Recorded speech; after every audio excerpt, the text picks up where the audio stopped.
Fred here, welcome back to the Gear Obsession channel. In this episode, we will be taking a look at a M9 bayonet made by Smith & Wesson, model number Sierra Whiskey 2 Bravo.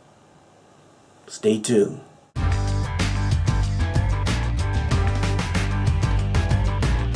Just so you know, I'm not 100%, I'm about 90%. When I wrote these notes for this video, I was under the influence of the flu. So it's not going to be my typical smooth flowing video. Not that I really have smooth flowing videos and reviews. But anyway, okay, the Smith & Wesson bayonet. Here it is in the scabbard or sheath. I had no intention of ever buying a bayonet other than the ones that sort of just came with some of the rifles that I have, because I have a Mosey Nugent that has a swing out, and I also have the SKS that has one that swings out. But other than that, I had no intention of going out there specifically to get a bayonet. However, the Twinkie effect, that's what I'm going to call it. The reason why I got it is because of the Twinkie effect. With all the anti-gun stuff going on, the threat of not being able to have it made me want to get it, because they're talking about all the evil things on the guns and what you don't want. So what does this have to do with Twinkies? Well, Twinkies is going out of business, and everybody ran to get Twinkies, because when they tell you can't have it, that's when you want it. So I got this bayonet because of the Twinkie effect. And there was another reason. During the debates between President Obama and Mitt Romney, the whole argument about bayonets sort of came up, and I'm going to read to you something that had happened during the last set of debates. President Obama retorted to Mitt Romney on the number of ships in the U.S. Navy, noted that the military has fewer horses than bayonets. Both animal and weapon, it turns out, are still in service, especially the bayonet. You know, we have more bayonets in our military right now than we did prior to World War I. So we still have a lot of bayonets. Bayonet training is an integral part of the Marine Corps martial arts program, which every recruit has to pass. I also know that the Army does have some training with bayonets also. So anyway, the bayonet, it's a multi-purpose kind of device. It's both a knife and a bayonet. It was adopted in 1984 by the United States and replaced the M7. Now, the biggest difference between the M7, besides being a larger width blade, is they also added the wire cutter. They probably got jealous of the AK folks having a wire cutter on theirs, you know, where you combine the scabbard and the knife. So they made an integral part of the replacement of the M7, which is the M9. This was originally developed by Charles A. Mickley under his R&D company Qual A Tech. He later produced it under the name Frobis 3 name, and filling a military contract of 325,000 units. Also had Buck Knife, was contracted to make 300,000 units, and it was sold under a commercial version of their own name, right? Units sold a commercial version under their own name, for the love of Pete. Again, I'm still. So anyway, this bayonet here, it fits on the modern AR rifle, and you can see I got a snap up here and then the snap down there, and it holds in there. This will fit, and you can see by these little clippy things here, onto lugs that are on the AR-15. It will also fit on the M590, right? The Mossberg 590 shotgun, and it will also fit onto the M4 carbine. So this could fit on a variety of long guns there. Now, several companies had made these. Again, I've already mentioned Frobis, and I mentioned Buck. Len K also had produced this, and also Ontario. Now, Ontario still makes them. They're still available, and probably that's the best one to get, and those run about $120 to $130. Then you have the cheap Chinese knockoffs that are available right now that you can get for probably less than $50. And then this guy is sort of in the middle, the Smith & Wesson bayonet, and that runs about $69, $59 to $69 is what you'll find it. So I'm going to go ahead and bring in, and then we'll start taking a closer look at this.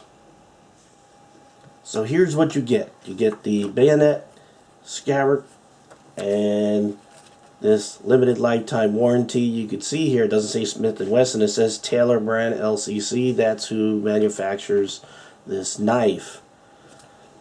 They also make charade knives. So if you go to their website, Taylor Brand, you'll see both charade and Smith & Wesson there.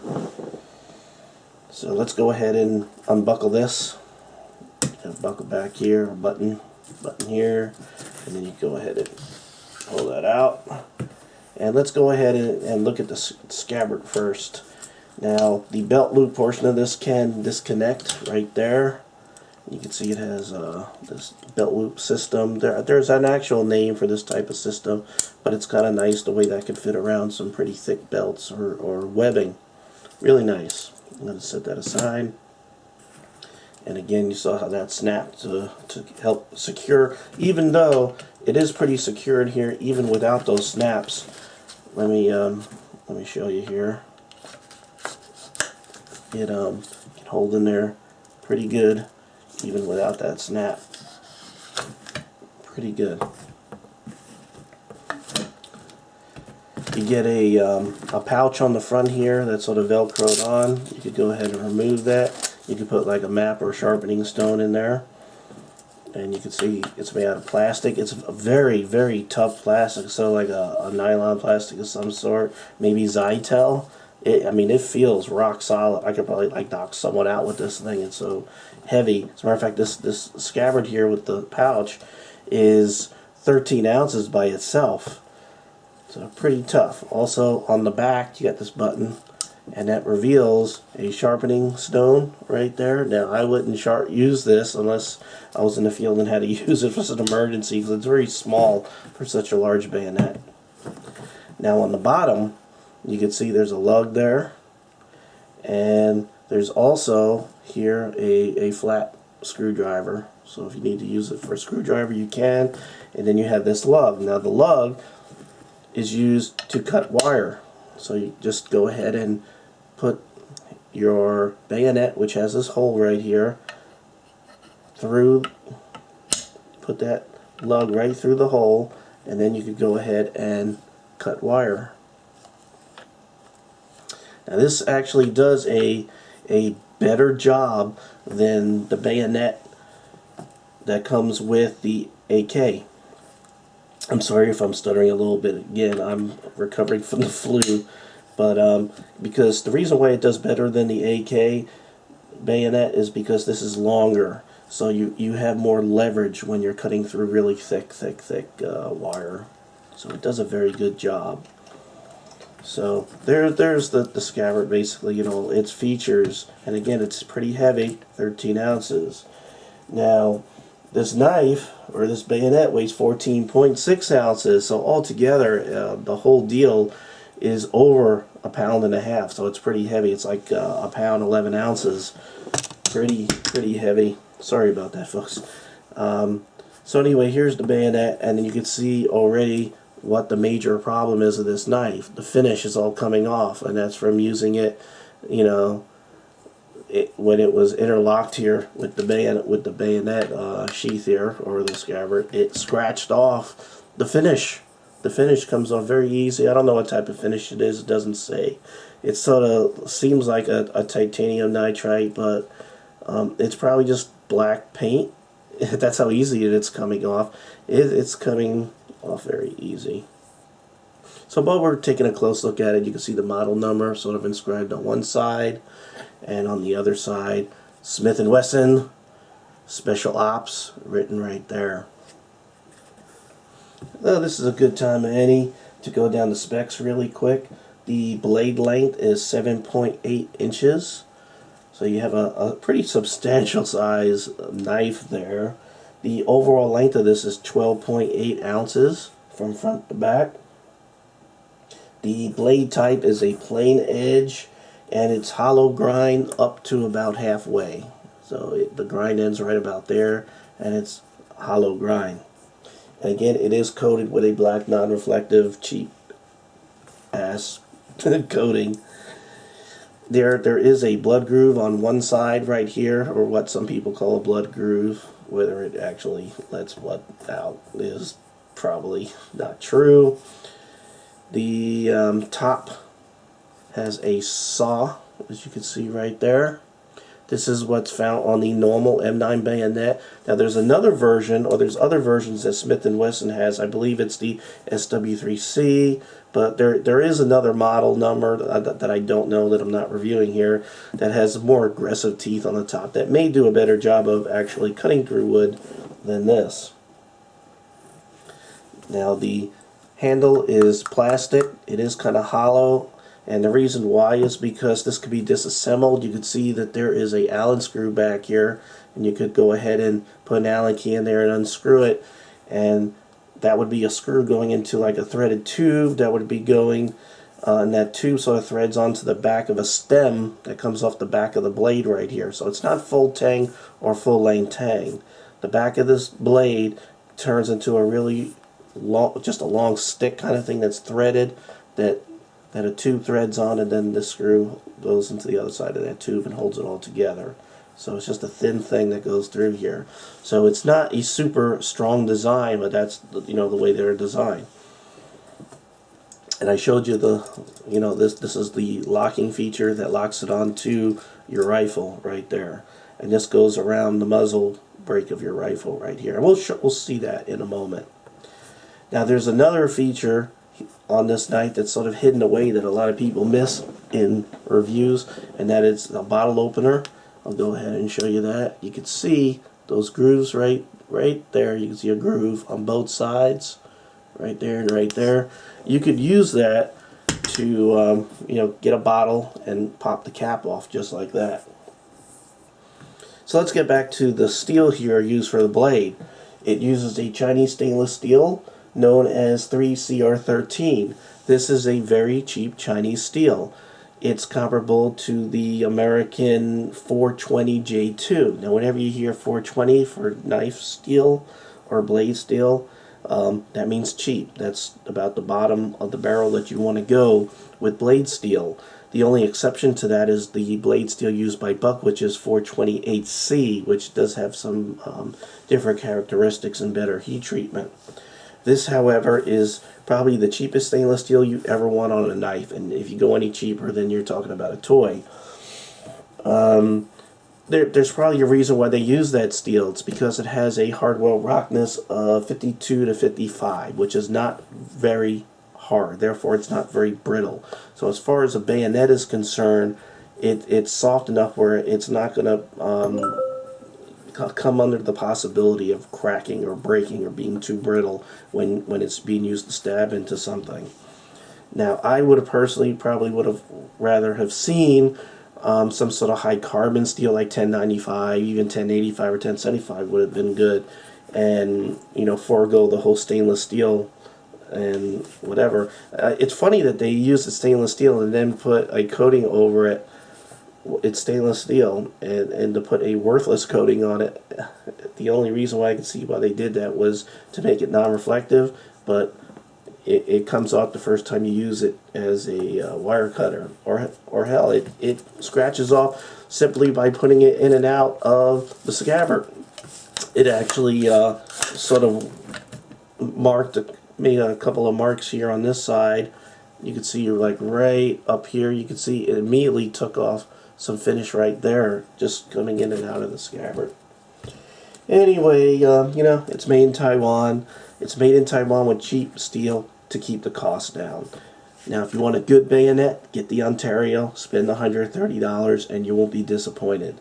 You want to save money, get something slightly better than the cheapest Chinese stuff, this is that middle-of-the-road selection that you can make, but be aware that this coating is going to come off. Anyway, let's go ahead and proceed on to some simple tests here to make sure there's no fundamental flaws in the blade. The first thing I'm going to do is just go ahead and stab this into the wood here and sort of rock it back and forth. What I'm trying to do here is just to make sure that the tip does not easily break. And you can see that the tip is intact. It's still pointy like it's supposed to be. Now, as far as being able to cut paper out of the box, it doesn't. It's really, it's ripping more than cutting there. But there may be a reason for that, because it really doesn't feel dull. I mean, it does feel like it has an edge. It does sort of grab your fingernail when you rest it down and pull to the side, and that's probably because the angle of the edge here, it's probably a big angle, which makes it tougher out in the field cutting through, maybe batoning wood or doing something like that.